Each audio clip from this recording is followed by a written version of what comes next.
Hey, what's up, y'all? It's Ernie C, the Gap Tooth Genius, and we're back with episode 155. You know what time it is. We're here to put our favorite wrestling over. We are doing the job. Number 3, my guy Cueto. Sir, how you doing? Good. How we doing, guys?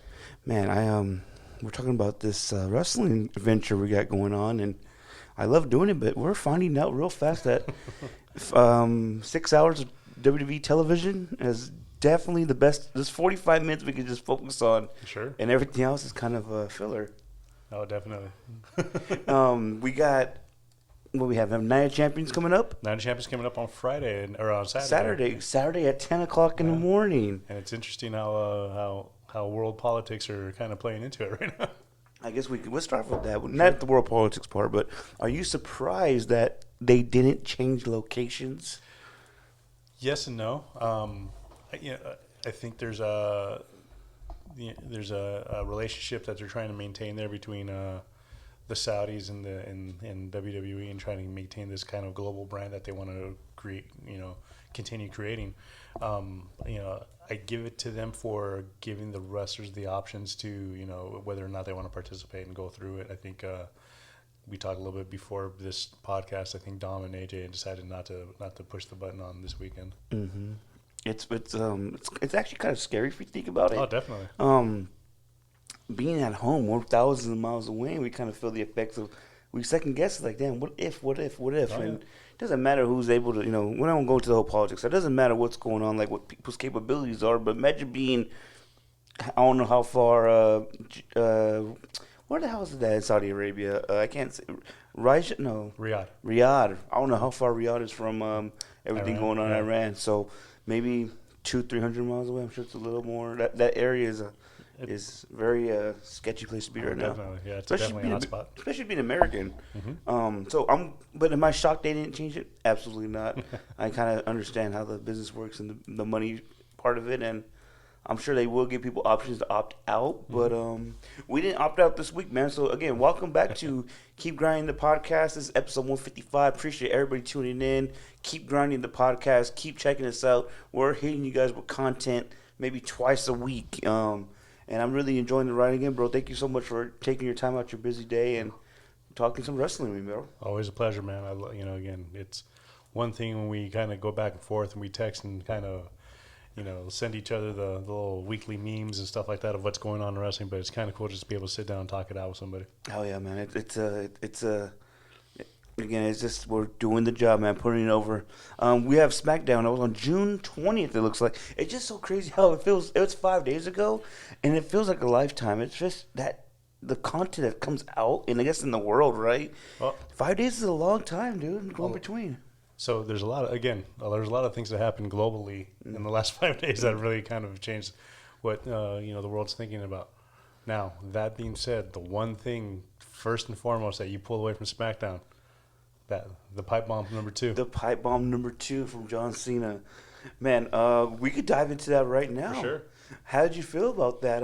It's, again, CM Punk changing, him and Cena flipping roles, bro.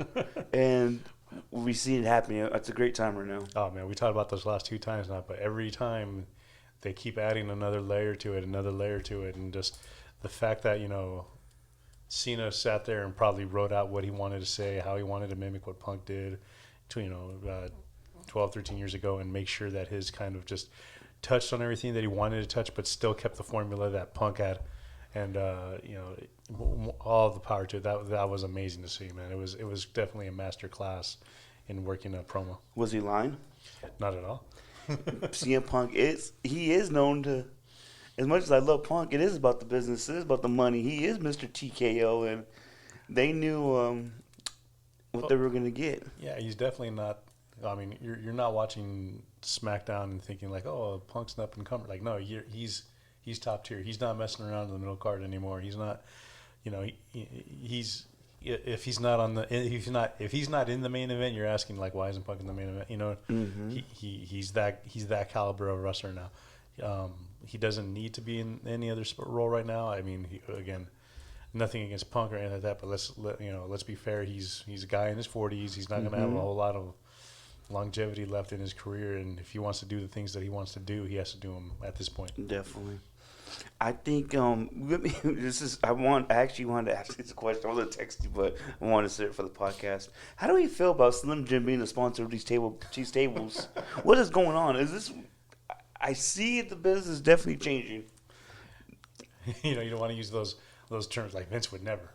I would definitely think that. Like, a lot of people, but then I know Slim Jim was Halloween Havoc was Slim Jim all the way out. I get it, but WCW is always more willing to kind of incorporate sponsorship and partner and that kind of thing. WWE would be more looking for advertisers and things like that. They would never necessarily, incorporate, now, it's one thing to have, it's still kind of for you and I who probably been watching this for a long time, watch the mats and see, the different sponsorships on the mat and things like that. But now to actually have a Slim Jim table and, granted, it's only been there for what, 2 weeks, 3 weeks, 2-3 weeks. But it feels like it's shoehorned in there. Like it's not a natural fit. It doesn't feel natural at all. Like they're really cramming it in there just to cram it in there. There was a time when, when the Dudleys were doing things and people wanted to see the table spot and things like that. Now, when you see that table come out, like, oh, a table, and then you see those logos, and yeah, man, it doesn't feel real. It doesn't feel like it doesn't feel raw. It doesn't feel like, damn, it just out of nowhere. It's like, no, this is plugged in, man. This is staged, which I know wrestling. We all know the F word. Yes, I know it, but it's not supposed to feel like that, man. It's just like it kind of deflates the meaning of it in a weird way. I see Slim Jim next to CM Punk's head when he's knocked out after he got FU'd to the table. It's like, man. Slim Jim, to their credit, they've been a part of the business for a long time. Who could forget Slim Jim and the Macho Man, the commercials back in the late 80s, early 90s, snap into a Slim Jim. That's always been a part of wrestling, but like it just the fact that it was kind of side by side, now it feels like they're forcing this on you, and that's the part that kind of, as a wrestling purist, like, I mean, granted, it's not a job, it's not a business that's known for its purity. Yeah, definitely. But at the same time, there are some elements to it that you still like to kind of hold back and see, the originality of it play through. Speaking of Slim Jim, and there's a Nitro book in there somewhere, right? By I think his name's, I want to say Stephen Guy. Last name's Guy Evans. Did you know Slim Jim paid for Macho's contract when he went to WCW? Yeah, I read that. I did not know that. That was I saw a couple of podcasts now where Bischoff kind of... Yeah, Bischoff was... Yeah, he confirmed it. He offset Macho Man's salary with the Slim Jim partnership with WCW. Damn. And now we think about of course he's going to come. What a great move, dude. Yeah. Again, the pipe bomb, it's nice to see. What I loved about it wasn't too... Heels take time to get over and kind of make the audience say, "Oh, they're a heel." It takes work to get over. Right. Cena doing that is pure old school. Doesn't need. He just did it with his words. He did it with promo. Very Roddy Piper-ish. That's what the great heels do. And see Cena finally get that opportunity to be what we all kind of clamored for. Especially remember when he came on the NWO shirt with Bray Wyatt, that WrestleMania match. Like we kind of clamored for it. We always figured it wasn't ever going to happen. So to see it happen now against CM Punk, who they have a history, it's beautiful. I think it's beautiful. Well, that and the other part of that too is as the promo went on and the crowd just ate it up more and more, and you just hear, they weren't saying Cena sucks or that kind of thing or let's go Cena. It was just Cena, and it was organic and it felt good. And even John was smiling like towards the end of it, like. There was a split second in there where he kind of acknowledged the crowd, kind of like, yeah, see, Cleveland gets it, kind of thing, and it was great to see them, like, you could see genuine enjoyment in that moment for him, and I was like, oh, that's great to see, especially on your way out. No, I think he's in the interview too, which is always, I hate the whole fourth wall shit, right? He's enjoying this. Oh yeah, he's enjoying it, and he should, man. He's doing some of the best work of his career now, and it's something that's different, it's fresh, and that's what I think. When we said, when Cena wasn't going on this retirement run, I think we all were like, well, what else can he do? Everything he's doing is fresh. Oh, yeah. It's like, I can't ask for anything better. No complaints here at all. SmackDown, June 20th. It started out with LA Knight, man. The people loved him. Again, LA Knight's on the momentum. You can see, again, we talked about momentum so much on this podcast. LA Knight definitely has the momentum over the last couple of weeks of interfering with Seth's group. I don't even know if they have a group name yet, but I love seeing LA Knight, dude. He's over right now. You know, there's always that look of that core group of guys that are always kind of on the up and coming, and you have your established guys at the top right now, and I think we saw with main event Jey Uso, what it's like to try another guy in that role of just top spot, let's hold the belt for a while, that kind of thing. LA Knight's right on the cusp of being that guy too. And I hope he gets a shot, man. It's you seen him with Heyman. If you could hang with Heyman too in your promos, I feel like he we've known he's always had that gift of gab. So to see him and Heyman spar a little bit, and then him telling Heyman, "You attack, but we'll turn around and see what you got." And one thing I always like about Heyman is even if he's heel, even if he's there to put his guy over, he always subtly acknowledges the guy who he's in the ring with if they do a good job. Definitely. I know and it was cool to see him saying, "I'm your biggest fan." Like that was real. That was snarky shit, and the leech that LA Knight's accusing Paul Heyman of being, which we all know it's part of his character. It's a nice touch, and I call it the Bronze. The Bronze came out and tried to attack him, and he he held his own with the steel chair. That was nice too. I think they can't. It's kind of like that NWO thing. They've always got over on the faces, and and there was never a payback, a callback to that. And I'm really glad that they're kind of. It's 50-50 booking, I guess you could say, but it needs to be like that. I don't want to see, and we see at the end of the night what happened to Braun, or with Knight, but we didn't. It didn't need to happen right there, and I'm glad they did that. No, it's the long game, man. They're definitely doing. They're building us up to want to see LA Knight come back and get his payback. They're gonna see who else this group can kind of feud with, and kind of build a group of guys to be able to counteract Seth and the two Brawns. They need to they need to run their game for a while and kind of disrupt these faces, and make sure that the heels go strong for a bit. And then we see Bronson Reed versus LA Knight, and great match. I won't say great's a big word. It was a good match on TV, good TV match. And we see at the end of the segment, they beat the dog shit out of LA Knight. How many? I think he had 3 tsunamis. Oh yeah. Bronson, I always say the Bronze. Breaker and Bronson Reed. I kind of can't confuse them. We see Breaker with the spear, Bronson Reed with the tsunamis, and now LA Knight's out of action. And maybe we do need to miss him a little bit. So when that comeback does happen, oh for sure.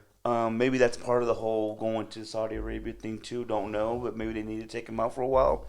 It looks like he's out indefinitely, but I like the way that happened. We have to, and Bronson Reed had great momentum before his injury. Yeah. I think we need to build him up too to make him be that monster heel. And well, remember too, Bronson had that series of matches with Braun Strowman at the time, just to establish who the alpha was, kind of, and then Braun kind of gave that same rub to Jacob Fatu, and look how it kickstarted his career. So if we could get a couple of those again, it's always good to have a handful of monsters in the wrestling division, because those are the guys who are going to make your faces eventually.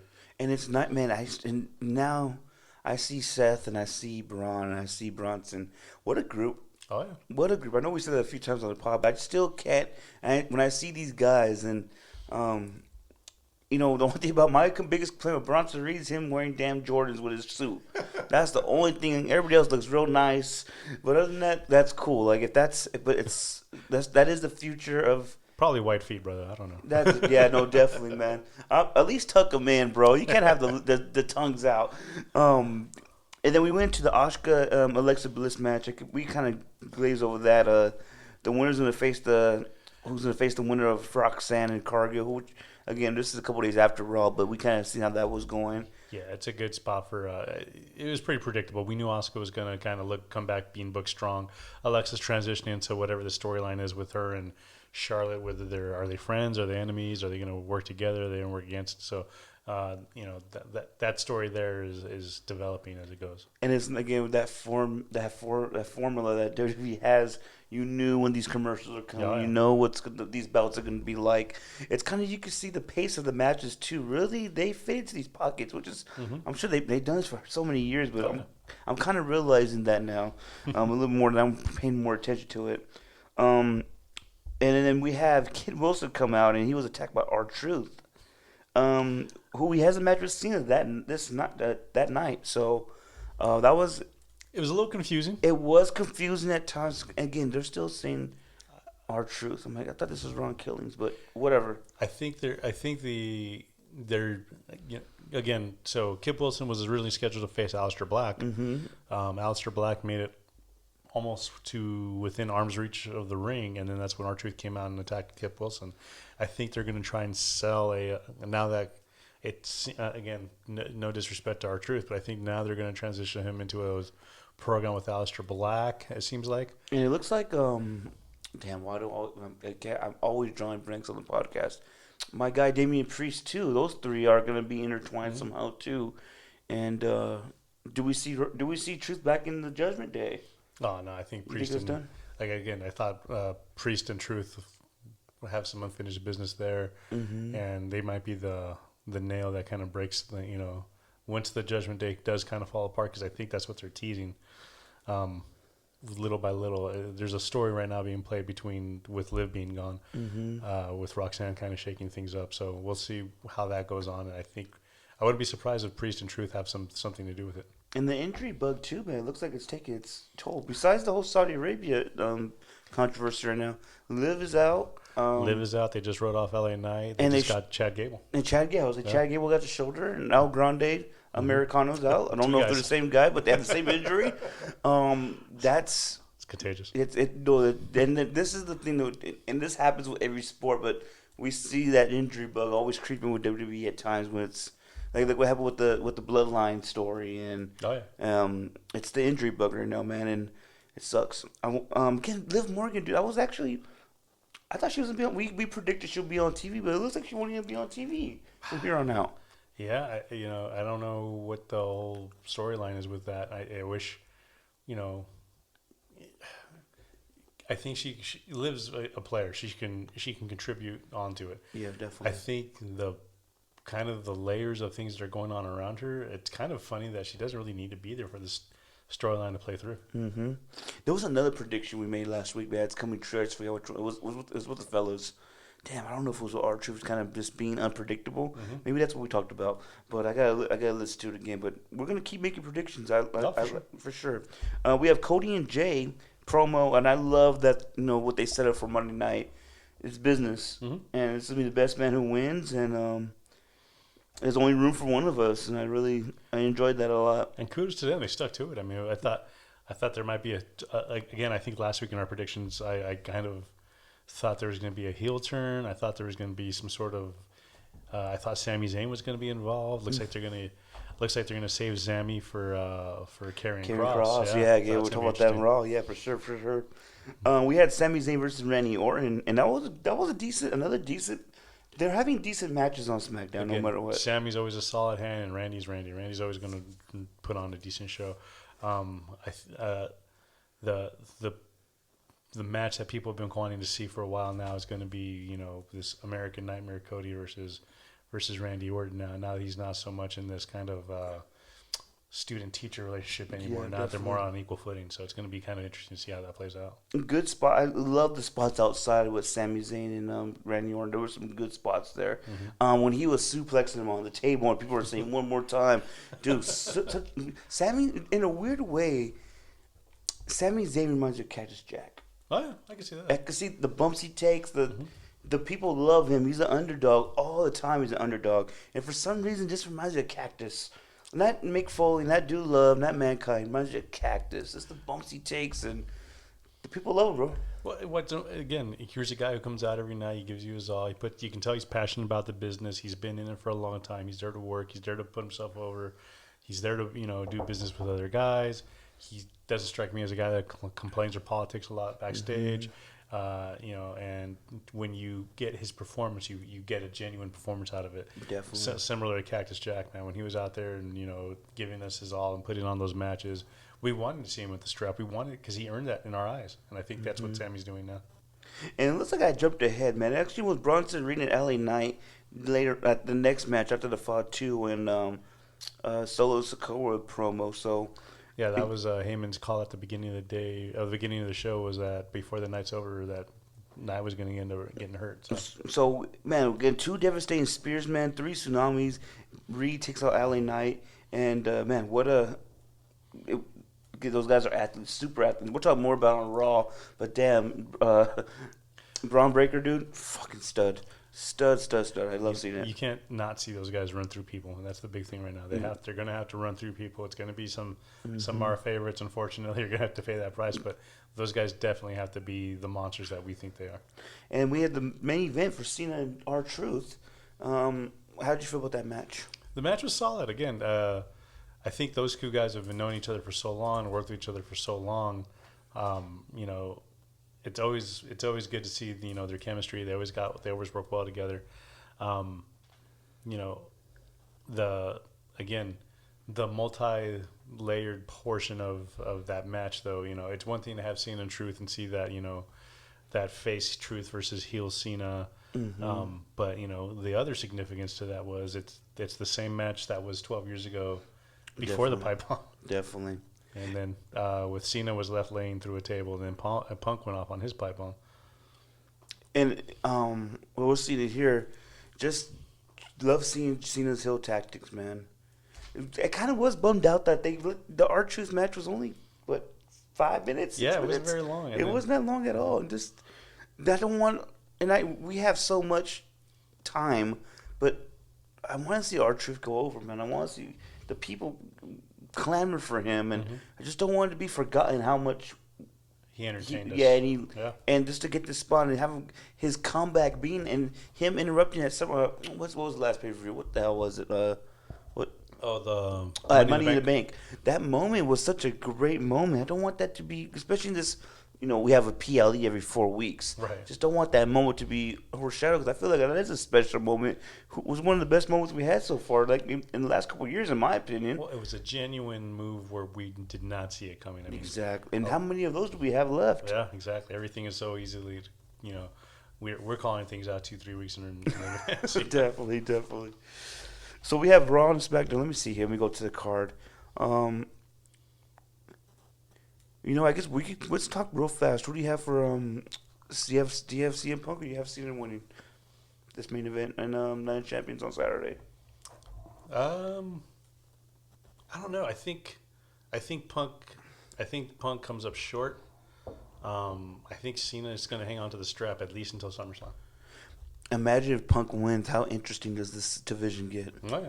Oh yeah. Again. What's Seth gonna do? We say this every time. Yeah, dude. He has the world in his palm right now, dude. He has the world in his palm, and it was again Seth. And he's what kicked off Raw, if I believe correct. Yes, he did. Stating that exact thing. And you cannot argue with the man. That's the first thing I put. You cannot argue with the first NXT champion. Everything he said was valid. God, dude. Was he? Another thing they didn't even talk about. Him and Finn Balor, Universal Championship.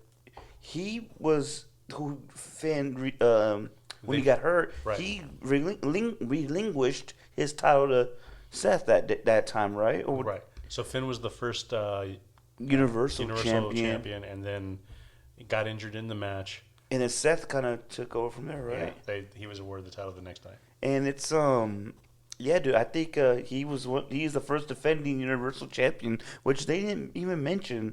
But he was the first NXT champion, first World Heavyweight champion. Maybe that's why they didn't mention it. No, people forget. Seth came from the Indies, but he was very touted and a young Tyler Black. Yeah, as Tyler Black, he was very touted on the indie scene. He was very respected. He earned his way into what was now NXT FCW back then. And had the respect of his peers and was seen as a workhorse. And dude, it just. And he has such a resume. And look what he's still building. And there's still so much more we could do with him. And he's over. And I think we kind of overlooked this too. Maybe not me and you because we're marks and we know what's been going on. But how many times he's torn his ACL? How many times he's blew out a knee? This guy has been through the ringer, and he's still been able to be a part of so many great moments and be a part of some great storylines. And if this is what they call the pinnacle right now may be this storyline with his group and. He's right, man. He's the one that started off so much, and he is a revolutionary. He's a visionary, and he's connected to every single guy in the main event scene right now. So it's like, you know, where can this can go anywhere, any which way, and Seth can be in the mix of everything. Does Seth cause Punk to lose the title against Cena? I don't think so. I don't think Seth is an opportunist. He's not going to get involved in the changing of the hands. Mm-hmm. He's only going to kind of look, and do what it is that's going to help him. I was thinking, just like with Naomi, I think that was on SmackDown as well. Mm-hmm.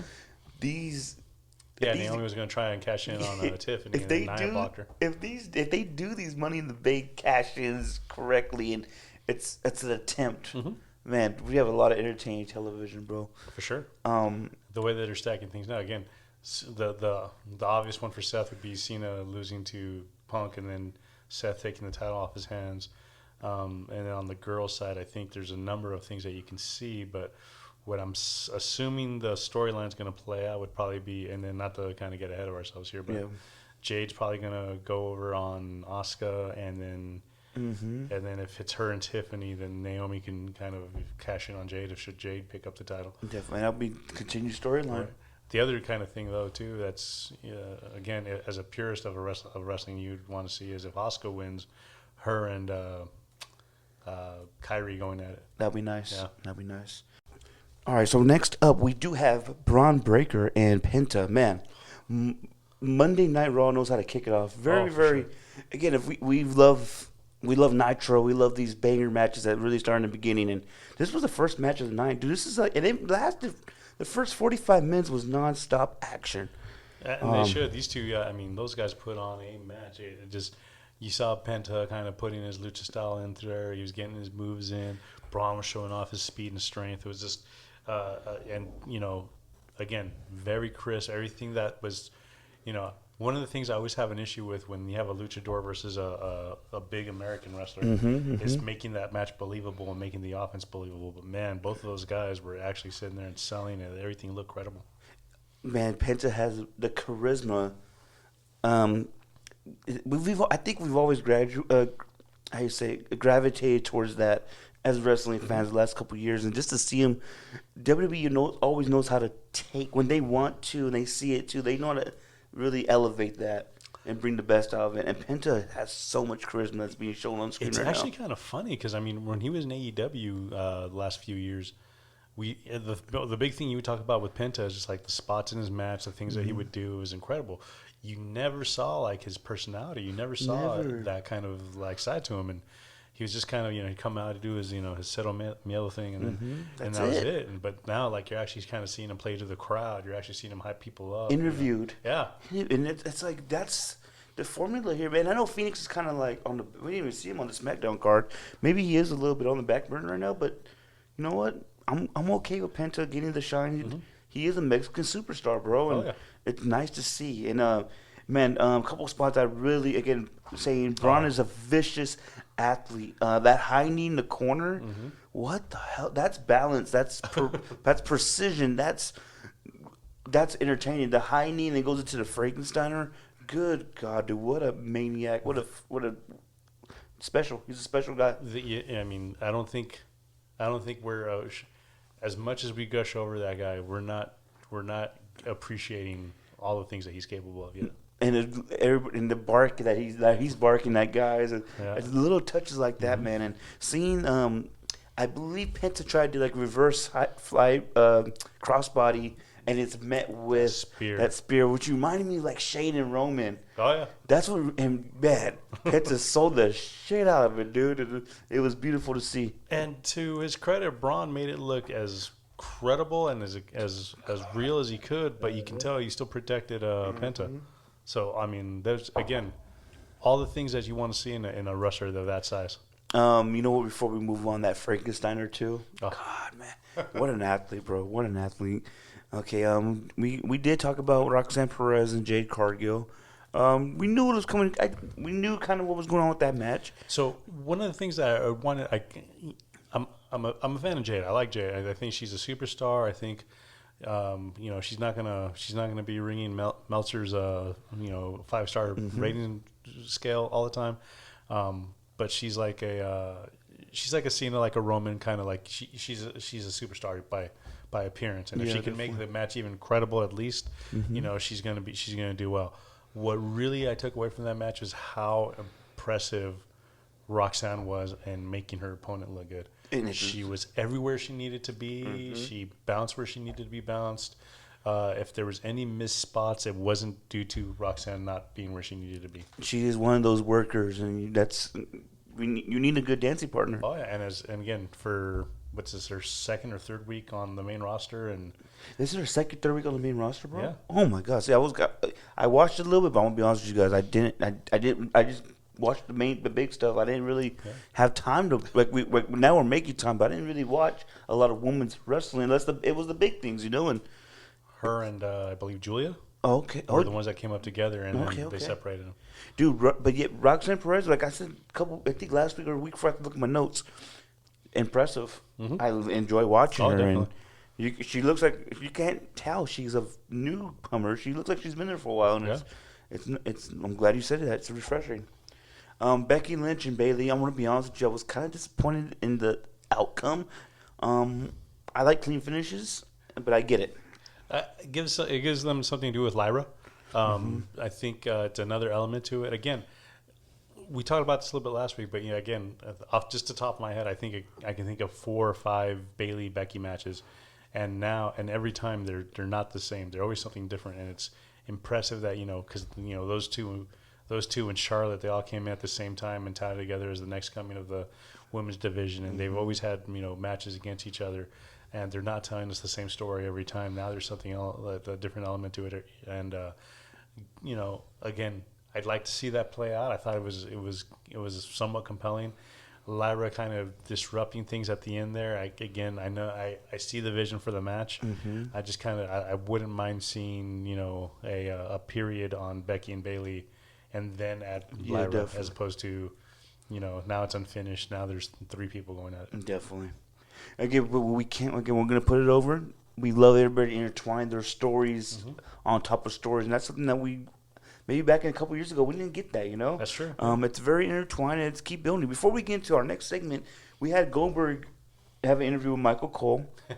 Kind of reiterating what he said last week. Yeah. This is my retirement match, and who knows what happens if I win. I'm excited for it, man. I'm not expecting. If we could get through the whole Taker, HBK, and Saudi Arabia tag team match for him and Kane and Triple H, we'll be fine with this.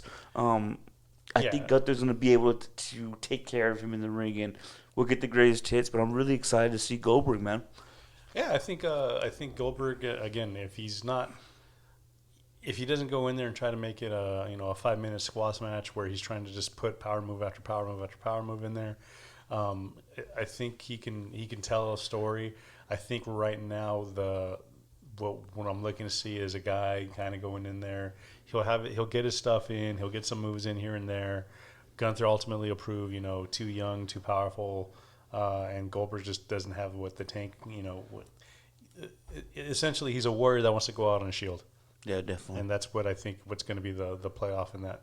And I hope Goldberg can take that and live with that, because I think he's got, just a little bit more tread on the tire, but he's not got a whole lot. So I hope he doesn't try to overdo himself or injure himself going into retirement. And if behind the scenes too, you see Goldberg's been injured. He's been injuring himself. The Taker match with him, and then when he came back with Brock, he was injured. And you've seen when he tore his rotator cuff.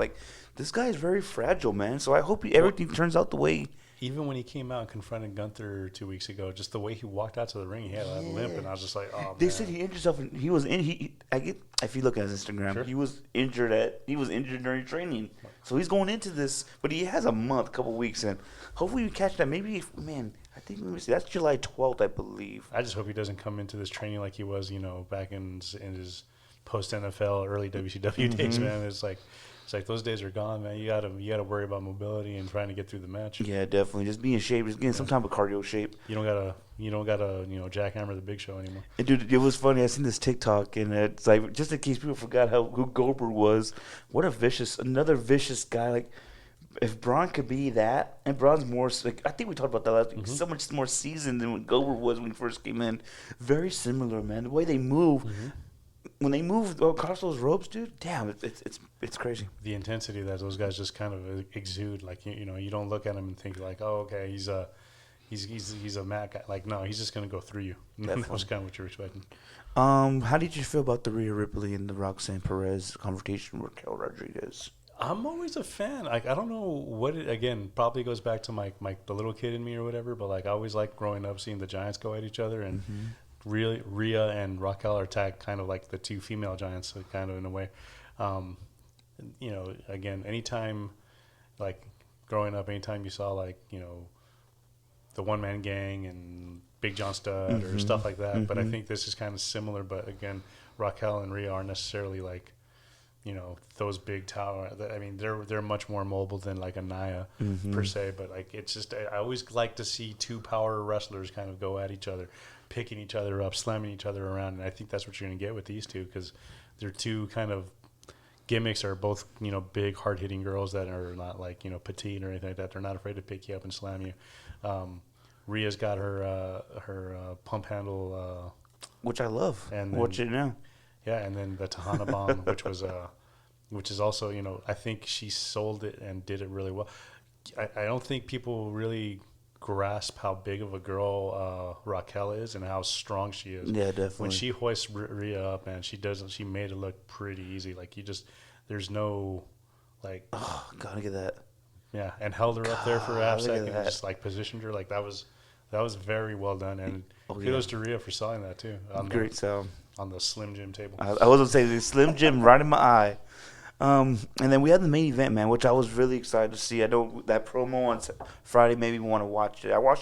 I did watch this live. I really made an effort to I wanted to watch the main event, Rhodes and Uso, and it was everything I thought it was gonna be, bro. Great back and forth match, storytelling. Yeah. And man, we talk about this all the time, and we'll see, I'm sure, shortly too. The extra gear that Cody has, man, and it's freaking amazing, bro. You have two. Well, it's very rare that you have two face wrestlers going into a match with this much high stakes into it, and there's no heel turn, there's no interference. You know what I mean? It's just these guys got to go out there. They got to work their story, tell their story, shake hands like men at the end of it, and go on to their next thing. I think, honestly, it helped out both of them. Cody now obviously moves on to the King of the Ring championships against Randy? Against Randy, and we get to see that story. Jay is kind of, Jay's coming off of this loss. He had the loss to Gunther, and he's kind of gonna have to figure out what it is he wants to do. I worry that this is where someone that's gonna get in his head and play with his mind a little bit, and is that Karrion Kross, who's now in with he's involved now, right, with Jay's other friend. Oh yeah, definitely. It's not, again, story. Jay wants that title shot back. He knows this is the way to do it, and he has to win. And the stakes, again, we all talk about these things have to have stakes. This is why I watched it. For sure. Cody wants his title reign back. He wants to get the shot at Gunther or damn, I always forget who the hell's the other champion. Cena. Cena. Damn, what am I thinking? He wants his championship back. This is a storyline. This is intertwined storytelling. And see Jey Uso, who feels like, you know what, I wasn't the best man that night, but if I get my shot again, I want to get Gunther again. And they're former tag team champions. They're friends, and to see, the stakes they were going, what they were trying to put their body through, what they were willing to put their body through to win. It was nice to see, bro. As long as Jay stays hot, I mean, he's in a position right now where he can be back into that main event scene at any point. As long as he stays, they keep giving him something to do. He's working his butt off in matches. He's trying to be a little crisper. I think he's learned his lesson from that ride up to the main event scene, where he kind of he had some criticism because he took some nights off against some big time opponents, and definitely he faced his criticism through that. Once he got the strap back, he did what he was supposed to. He tried to go out there, try to play the main event every night, and now I think he's kind of settling into that. Now he knows what the difference is between being a guy and being the guy. Definitely. let's see real fast here. We could just go through some. Night of Champions card. Yeah, we go through the Night Champions cards on Saturday. Let me see here. We have time. Let's kind of go. I'm gonna go with Asuka and Jade, man. Again, everybody, the winners of these King of the Ring finals get a championship match. Stakes. I love it. How do you feel about Asuka and Jade? I like it. I think either winner tells a good story. I think my gut tells me it's going to be Jade, and Jade's going to be pushed against Tiffany, and I don't mind that at all. I think one of the refreshing things about pushing a Jade and a Tiffany and girls like that, I think the women's division for years has been criticized because it's like, okay, it's one of four people: Charlotte, Becky, Bianca, or Maria. Okay. So those were the four for like the last 3 years, and in or out when Asuka was healthy. Now you have Tiffany. Now you have Jade. Even Nia, dude. I'm not, and we'll put her over yet. Yeah. But even Nia could be included in that for sure. But I think Jade Jade goes against Tiffany. Does she win? Does she not? How long does Tiffany keep the strap for? If Jade does get over, then you have that Naomi element. One of the other things that they could always be working towards too is, with the one that everybody wanted to see since she got into the company is, does Jade and Bianca have a showdown down the line? It seems like they have some unfinished business for some reason from their tag team fallout. And with Asuka, I just think she's a great worker that she is. Why not? Let's roll with her. We have not rolled with her, in my opinion. Again, let's roll with her. If it's Asuka, then Asuka and Kairi is going to be a banger of a match. I'd like to see that. That might be one of the few WWE matches that gets a Meltzer 5-star rating. Yeah, for sure. No, for sure. Another one I'm excited for is Fatu and Solo Sikoa. It's been building for months. Oh yeah. I think Jacob does win this bout, but man, Jacob again, he's on a streak right now, bro. He's on a hot streak. It's interesting to see because they're layering again. You have Jacob and JC. We saw this last week. Jimmy came back and helped out Jacob. So the little kind of family feud here a little bit, kind of playing into things. So it'll be interesting to see how this kind of falls out. I think. Do we have another debut from another member of the Bloodline? There is another one that they have on the roster. I don't know. I forgot he was on Saturday night. He was on the Saturday main event or main event, the little show before the show. Huckaleo or whatever. Is that his name? Yeah, the tallest one. Yeah, the tallest one. I think he's like 6'7", 6'8". Not as thick as his brothers and family members and stuff like that, but he's physically impressive looking at the guy. Obviously, how can you not be? For sure, man. With that bloodline, yeah, we may see that. But actually, this is Haku's son, right? I think so. Yeah. What it is. And to see Eddie, Jacob Fatu has been really on some.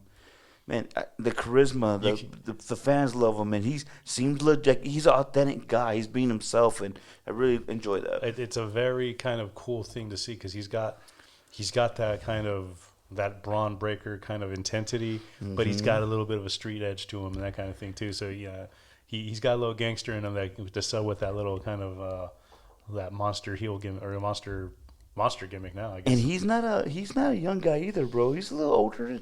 You wouldn't know it by the way he moves and how he hits that move. Definitely. We have Cody Rhodes and Randy Orton, King of the Ring final, which could be the main event in almost any card. Any card it could be. I'm sure it won't be. We have Punk and Cena, but Night of Champions, we have Cody Rhodes and Randy Orton. Great story. I don't know, man. Either or with those two. Cause oh yeah, for sure. I think it's kind of sad that this match is kind of okay. We set the match on Monday. Now we have the match on Saturday. I feel like there should have been a better build up to this because the relationship between Randy and Cody could have been played up really well. Maybe SmackDown we get a tense promo and I am the teacher, you are the student forever. This is the first matchup, right? Since Cody came back as the American Nightmare or stuff like that. I always thought they were going to save that for a bigger. This is a big moment. Let's not.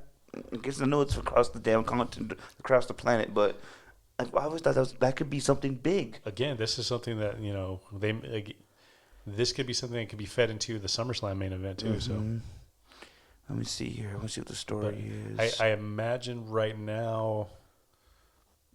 I mean, we just saw Cena and Randy, but I don't know if Cody is quite in that position to go main event Cena again. So I'd say I'd probably lean towards Randy and see how he gets mixed up with Cena's last run a little bit. We have Karrion Kross and Sami Zayn, which might open the show. Honestly, I think both of these guys are going to be. I think I like this, and I hope this isn't just a one-off match for either one of these guys, because I think both of these guys can work really well off of each other. The psychology that they both bring to the champion, to this, the creepy kind of manipulator, and then the underdog element, both kind of in the same match.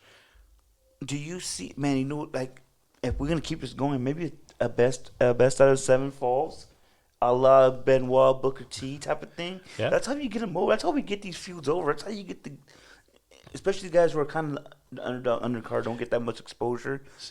That's what I would do. Well, I think there's an underlying dynamic between these two where something's going to happen this is going to affect what Sammy ends up doing. I think we might even get a heel turn out of Sammy. Definitely.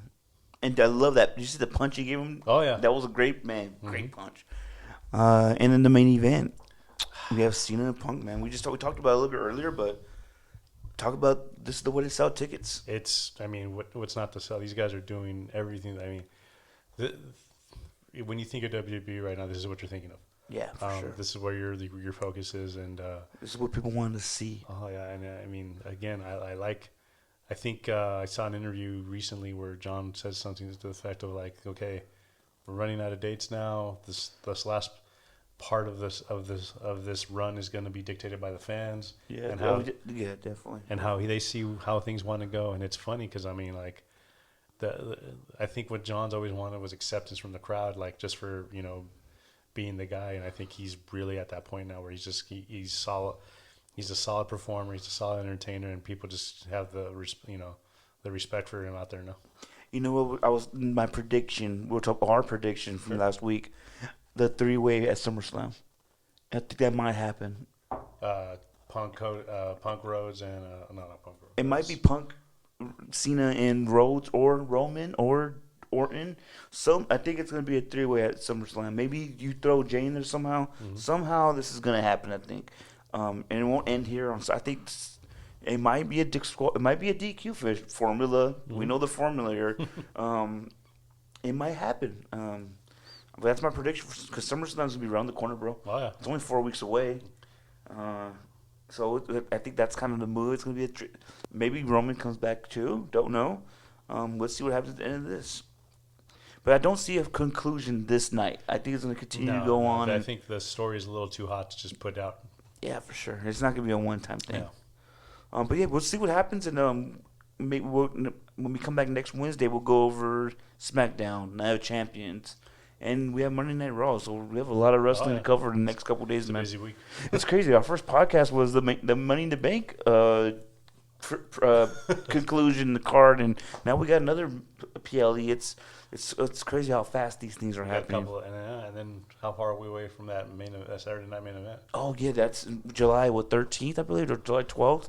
We got to catch one of these together, and we could do collaborative notes for the podcast for sure, bro. Down for it.